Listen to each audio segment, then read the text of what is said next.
Así como la mitología griega tiene a Zeus como el rey de todos los dioses y el panteón nórdico tiene a Odín como su homónimo, la mitología china tiene también a su rey, o en su caso emperador, de todos los dioses, el emperador de Jade. De estos tres dioses, reyes de su panteón, el más oscuro de todos es del que vamos a hablar hoy. Y por supuesto, igual que la historia de Zeus y Odín son totalmente distintas entre sí, la del emperador de Jade lo es a su vez también. Y lo que tienen los tres en común es su estatus como gobernante supremo de todos los dioses de su panteón. Veamos pues la historia del más oscuro y misterioso de los tres. Toda la historia del emperador de Jade. Te advierto ya de que es endiabladamente complicado dar con un relato que explique esta mitología de corrido, por no decir que es prácticamente imposible, porque cada versión que se cuente va a encontrar siempre contradicciones con otra versión proveniente de otra etnia, otra leyenda, cuento o tradición. De modo que ha de entenderse que lo que voy a contar es el relato más general y hegemónico posible, equilibrando las distintas versiones entre sí. Y dicho esto, comencemos. En el principio no había nada. Solo estaba el vacío, o como es llamado en la mitología taoísta, el Gu Yi. Entonces el Tao, que es la esencia primordial del universo, produjo el Uno, el simple concepto de la unidad. Al existir el Uno, ya no existía la nada, pues ahora había algo. De modo que el Gu Yi, la nada, pasó por tanto a llamarse Tai-Yi, que significa la gran polaridad.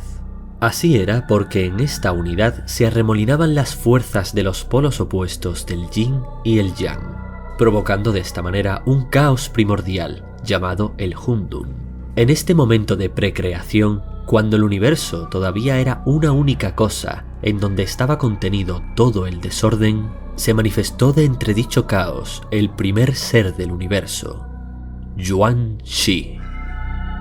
Yuan Shi Tianzun, cuyo nombre significa venerable celeste del comienzo original, fue el primer ser y la primera deidad que jamás existió. Existió antes de que se formara cualquiera de las otras cosas que hay en el universo, creándose a sí mismo a partir de la más pura energía primordial. Cuando nació, Yuan Shi comenzó a darle sustancia a todas las cosas, y supervisó la fase más temprana de la creación del universo. De hecho, más que ser un dios convencional, Yuan Shi es una representación del principio de todo ser.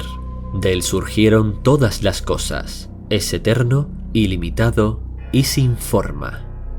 Terminado esto, Yuan Shi Tianzun hizo que se manifestara una segunda forma de sí mismo, otra deidad llamada Lin Bao Tianzun, el venerable celeste del tesoro sublime. Lin Bao separó por fin el yin del yang, lo claro de lo turbio, y clasificó todos los elementos del universo en su lugar correspondiente, ordenando así el mundo tal y como lo conocemos. En este momento del principio de los tiempos ya empezaron a surgir las primeras figuras divinas emanadas de esa energía cósmica en movimiento, aunque todavía no eran dioses como tal, sino más bien seres inmortales que más adelante alcanzarían el estatus de dioses de distintas maneras. Y ya en la fase final de la creación, Lin Bao Tianzun hizo que se manifestara la tercera forma de sí mismo, la tercera deidad de esta trinidad, que se llamaba Daode Tianzun, el venerable celeste del Tao y su virtud. Daode se ocupó de traer la civilización y predicar las leyes del universo a todos los seres vivientes, leyes que por aquel entonces aprendieron los inmortales y que millones de años más adelante transmitirían a los humanos. De hecho, cuando surgieron los humanos, una infinidad de años después, Daode se manifestaría entre ellos en una forma humana, que sería Lao Tse, el fundador del taoísmo. Pero de él podemos hablar en otra ocasión. Terminada la creación del universo, Yuan Shi, Lin Bao y Daode fueron conocidos como los Shan Qing, los tres puros, la divina trinidad que dio origen al universo, los cuales son tres, pero también son uno solo al mismo tiempo.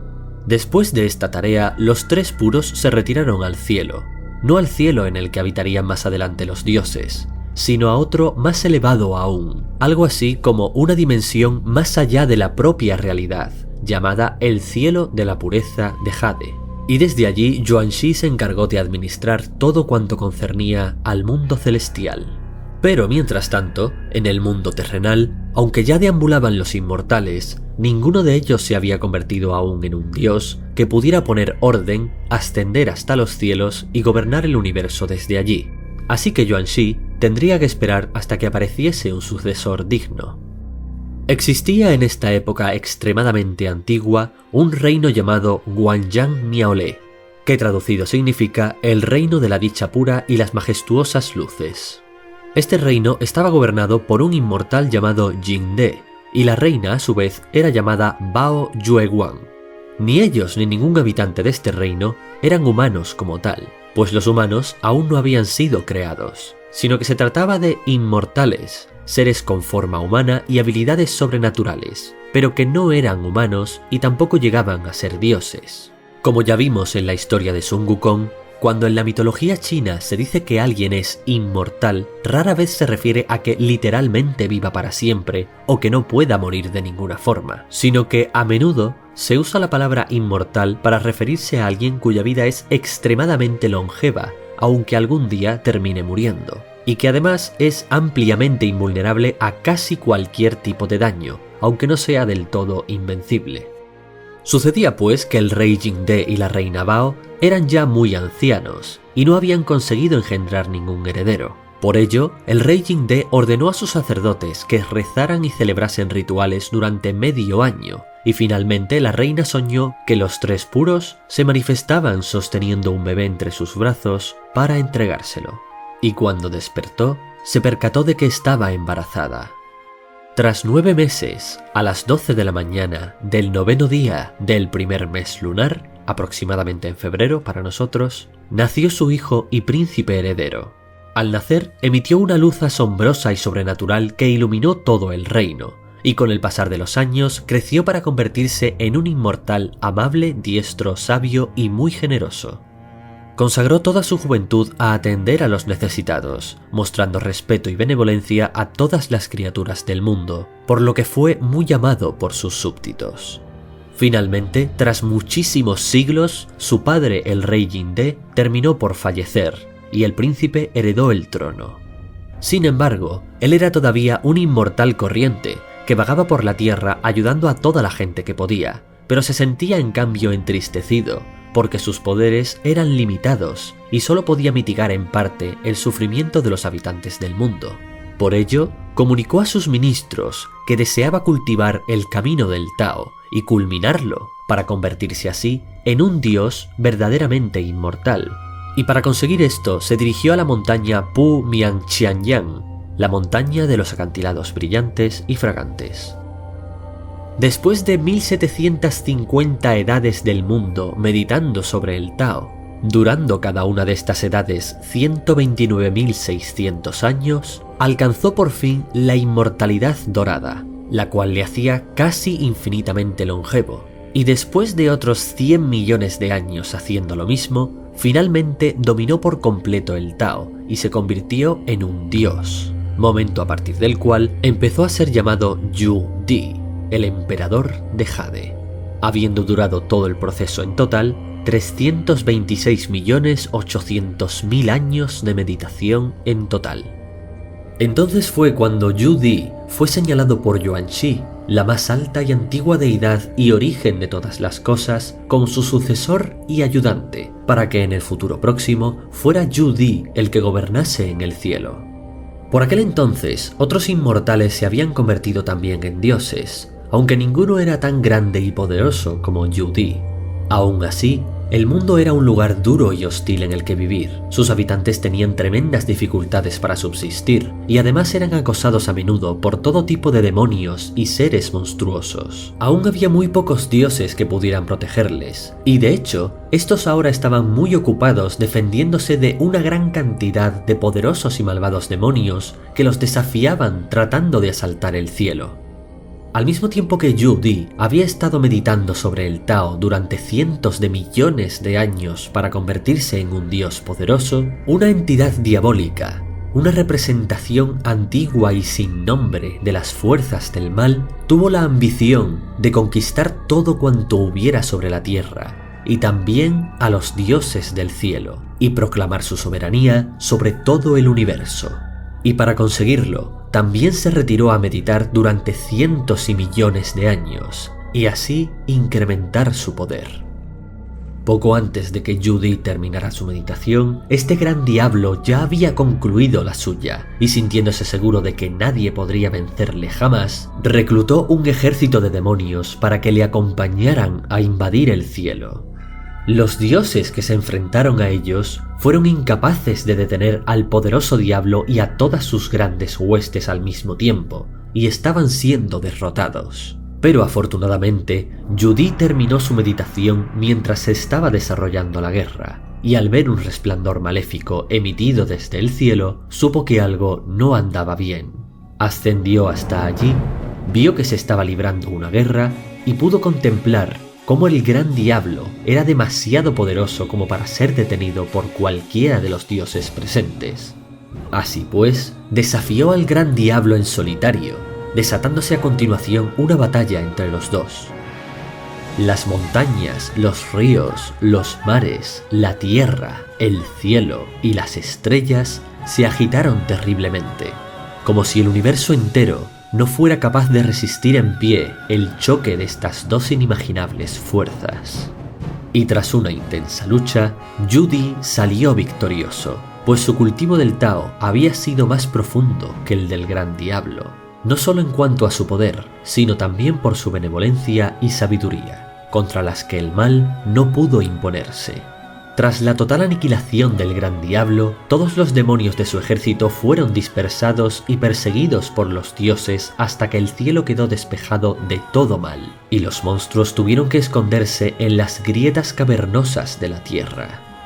Entonces, por su noble y épica hazaña, los dioses proclamaron a Yu Di, el emperador de Jade, como el supremo soberano de todo, para que reinara durante los próximos eones en el Palacio Celestial.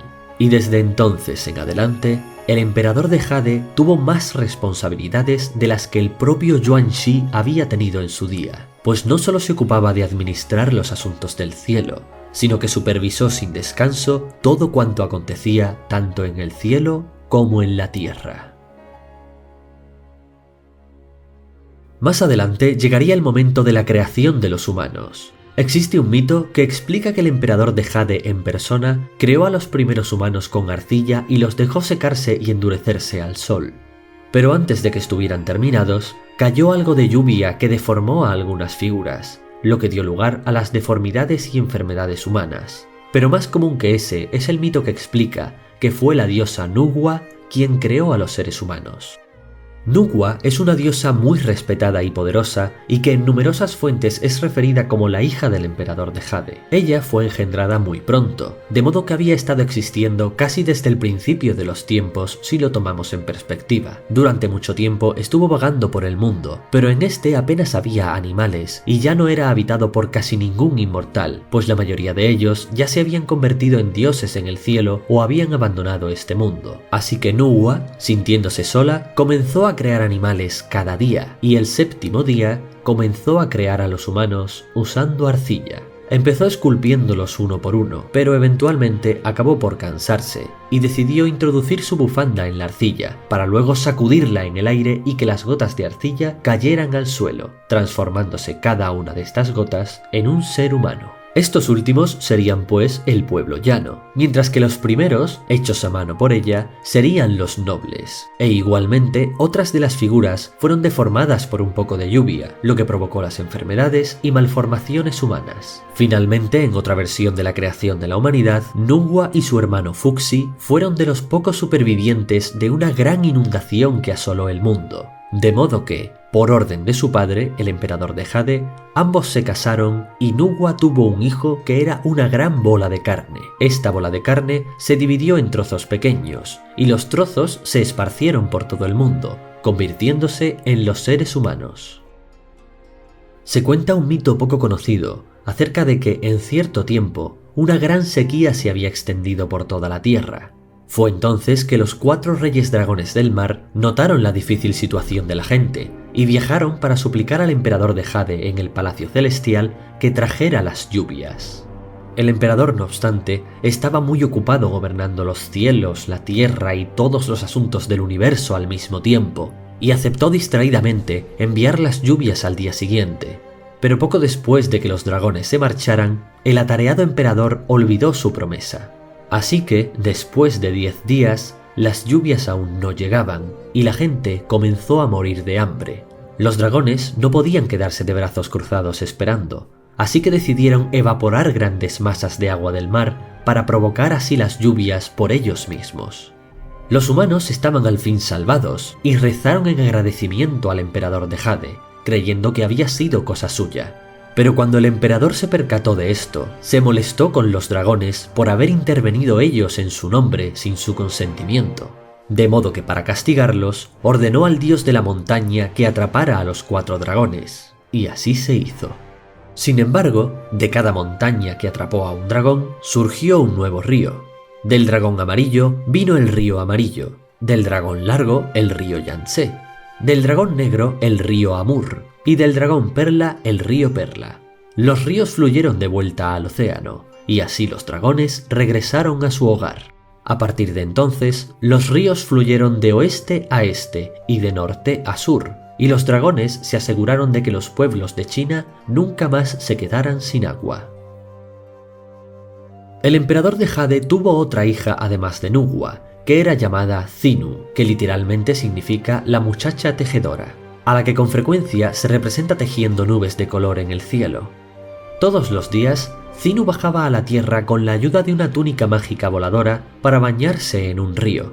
Pero un día, un modesto pastor llamado Niulang, que significa el pastor de vacas, vio cómo Xinu se bañaba en el río y se enamoró de ella al instante. Entonces robó su túnica mágica, que ella había dejado junto a la orilla, e impidió así que volviera al cielo. Y cuando Xinu salió del agua, Niulang la convenció para que le acompañara hasta su casa. Cuando el emperador de Jade se enteró de lo sucedido un tiempo después, se enfureció terriblemente, pero fue incapaz de hacer nada, ya que para entonces su hija se había enamorado del pastor y ya se habían casado incluso. Sin embargo, con el pasar de los años, Xinu sintió nostalgia del cielo y quiso regresar para ver a su padre, de modo que tomó su túnica mágica y regresó volando hasta el cielo. En cuanto hubo regresado, el emperador de Jade trazó un río de estrellas en mitad del firmamento, que fue la Vía Láctea, para que Xinu ya no pudiera regresar con su marido. Pero al poco tiempo sintió lástima de los jóvenes amantes, de modo que el 7º día del 7º mes lunar, el emperador de Jade permite que se encuentren en un puente sobre el río, siendo esta una explicación mitológica para un fenómeno celeste. La estrella Vega, que sería Xinu, está situada al este de la Vía Láctea, y la estrella Altair, que sería Niulang, está situada al oeste.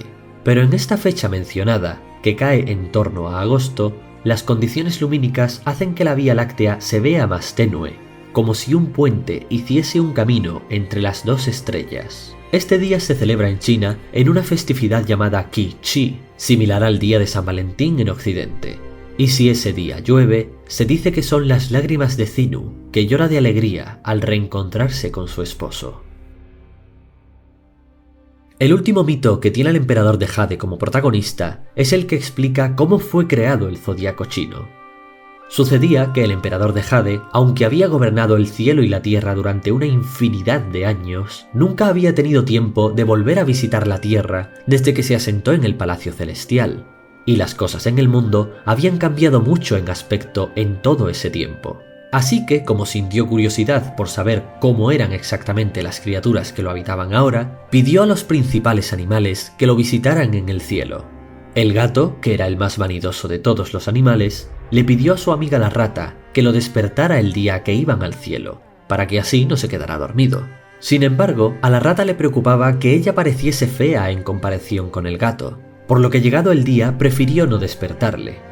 El emperador de Jade estaba encantado con los animales que fueron a verle y decidió dividir el año entre ellos, creando así el zodiaco. Pero como la rata no había despertado a su amigo, el gato se perdió la reunión con el emperador de Jade y fue reemplazado por el cerdo. Cuando el gato se enteró de esto, se enfureció con la rata, y según la historia es por eso que los gatos y las ratas son enemigos hasta el día de hoy. Aunque sin embargo, el gato consiguió al menos un lugar en el zodiaco vietnamita, pero eso sí, a costa de reemplazar en este al conejo.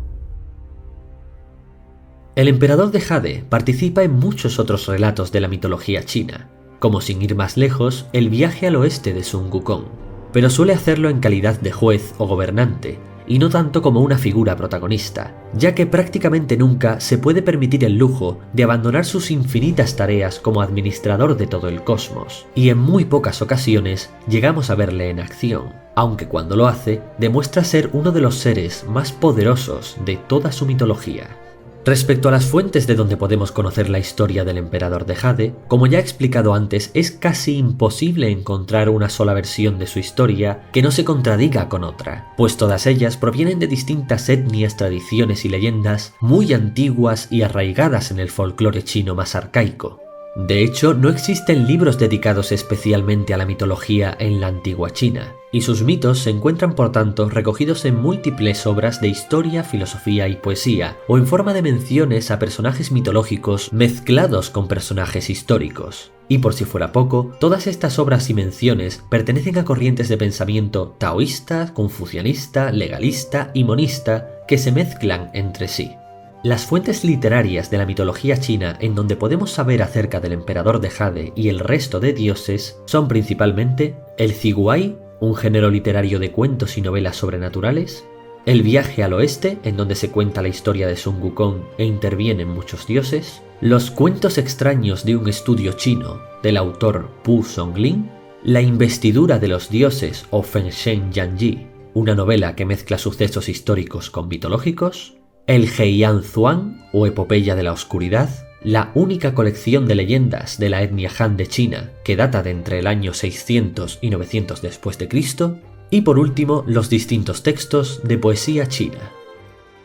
En los tiempos más remotos de la mitología china, cuando el concepto del emperador de Jade aún estaba empezando a desarrollarse, se le llamaba simplemente Tian, cuya traducción podría ser algo así como cielo diurno. Otras veces simplemente se le llamaba Dios, o Dios Emperador, o Gran Dios del Cielo, y más adelante fue evolucionando hasta el concepto actual del Emperador de Jade.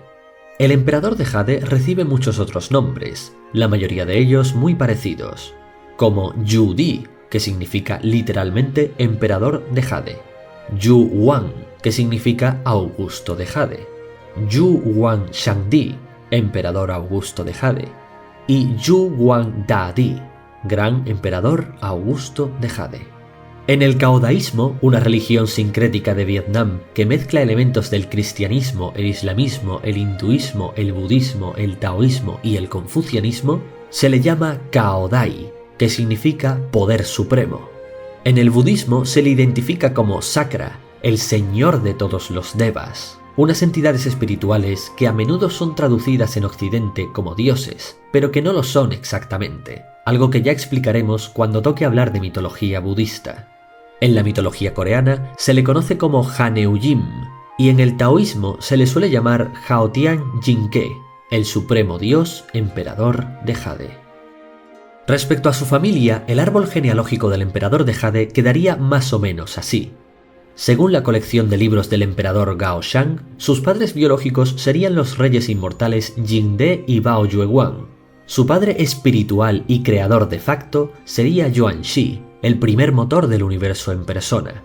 A menudo se suele señalar a Shi Wanmu como la esposa del emperador de Jade, y por tanto emperatriz y reina madre de todos los dioses. Una diosa muy poderosa e interesante de la que podemos hablar otro día. Se presume que el emperador de Jade tuvo muchos hijos, pero los más concretamente mencionados son los siguientes. En la famosa novela de la dinastía Ming, Fengsheng Ban, se explica que la diosa Nugua es hija del emperador de Jade, y a su vez el esposo y hermano de esta, Fuxi, sería por tanto hijo también suyo. Otra de sus hijas sería Zinu, la diosa tejedora, y como ésta se casó con Niu Lang, este sería el yerno del emperador de Jade y su familia política, a pesar de tratarse de un humilde campesino y pastor de vacas. A su vez, el emperador de Jade es el padre espiritual de todos los emperadores de China. Y por último, igual que Yuanxi Tianzong designó al emperador de Jade para ser su sucesor, el emperador de Jade a su vez designó a otra deidad para sucederle a él cuando llegara el momento.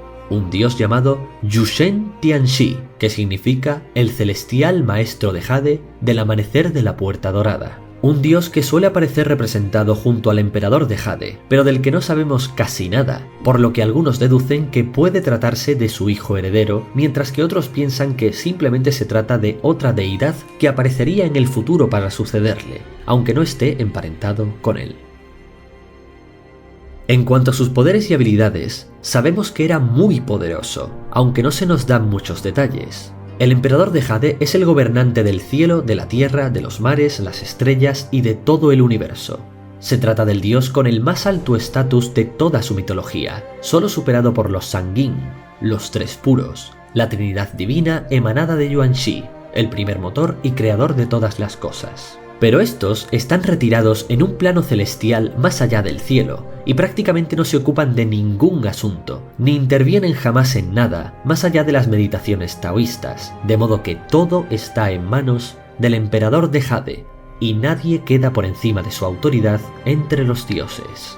Aunque a esto debemos exceptuar a los bodhisattvas y al propio Buda, ya que los bodhisattvas no son exactamente dioses, sino que se trata de entidades espirituales extremadamente sabias en camino de convertirse algún día en Budas. Y por tanto, su sabiduría los hace estar por encima del propio concepto del poder, por lo que no suelen mezclarse en las conjuras de poder de los dioses. Respecto a las habilidades del emperador de Jade, sabemos que domina completamente el Tao, que es la esencia fundamental del universo. Es decir, que es capaz de moldear y manejar el tejido del propio universo a placer, lo cual no es decir poco. Sin mayor inconveniente, puede convocar un río de estrellas para trazar rápidamente un brazo de la Vía Láctea, y por supuesto domina sin ningún esfuerzo todos los fenómenos naturales del mundo. Respecto a sus armas y posesiones, no se habla acerca de ningún arma que él tenga necesidad de usar. Técnicamente, todos los tesoros del cielo le pertenecen a él en última instancia, aunque sean utilizados por otros dioses. Se sabe que de todos los elixires y alimentos que otorgaban invulnerabilidad y otros dones, estaba reservado para el emperador de Jade el vino sagrado y las píldoras de Lao Tse, que eran el tesoro más preciado de los inmortales. Por otra parte, posee obviamente como su residencia el palacio Tiangong, literalmente Palacio Celestial, el cual se identifica con la estrella polar, y tiene 1000 habitaciones, a diferencia del complejo de palacios de la ciudad prohibida de Pekín, que tiene 999, ya que el emperador humano que habitaba allí, que era el Hijo del Cielo, como es un buen hijo, tiene una habitación menos en su palacio por respeto a su Padre Celestial. Por último, solo queda hablar de las curiosidades alrededor del emperador de Jade. Desde el siglo IX, los emperadores de China proclamaron que el emperador de Jade era el patrón de su familia, y que este era el Padre Celestial de cada emperador, que en adelante serían llamados el Hijo del Cielo, dándose de esta manera a sí mismos un estatus semidivino.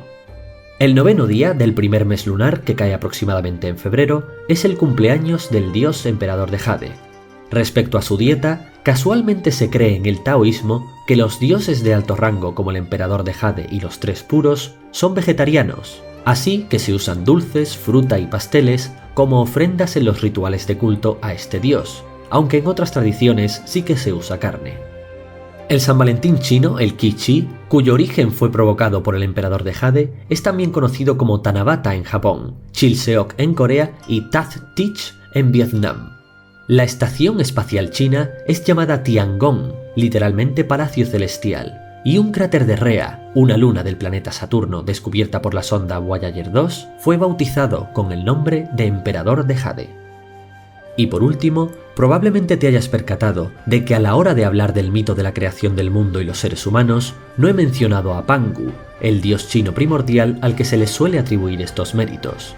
Eso es porque el primer escritor que registró el mito de Pangu fue Chu Zeng, un funcionario del reino de Gu, durante el periodo de los Tres Reinos, entre el 220 y el 280. y apenas recientemente el nombre de Pangu fue encontrado en una tumba fechada en el año 156 después de Cristo. Mientras que el mito de Yuan-shi y su trinidad creadora está en las raíces del taoísmo, el cual puede rastrearse hasta el siglo IV a.C. Es decir, que el mito que te he contado anteriormente es como mínimo unos 600 años más antiguo, y además es el único de los dos que tienen una conexión coherente con el emperador de Jade. A pesar de lo cual, el mito de Pangu es el que se ha universalizado con más facilidad, sobre todo en Occidente, a la hora de hablar del mito chino de la creación, probablemente debido a que está documentado por escrito de forma más concreta, y además se trata de un mito mucho más sencillo, en el que se explica también una versión alternativa del origen de los humanos. Si te interesa su historia, házmelo saber, y otro día puedo contártela más a detalle, así como también la historia completa de Yuan-shi y los tres puros, que aquí solo te he contado por encima. Desde luego ya te puedo decir que me he estado mordiendo la lengua para no andarme por las ramas hablando de ellos, pero me he quedado con las ganas de contarlo todo, porque la verdad es que es bastante más interesante de lo que esperaba. Pero por hoy eso ha sido todo, y hasta otra.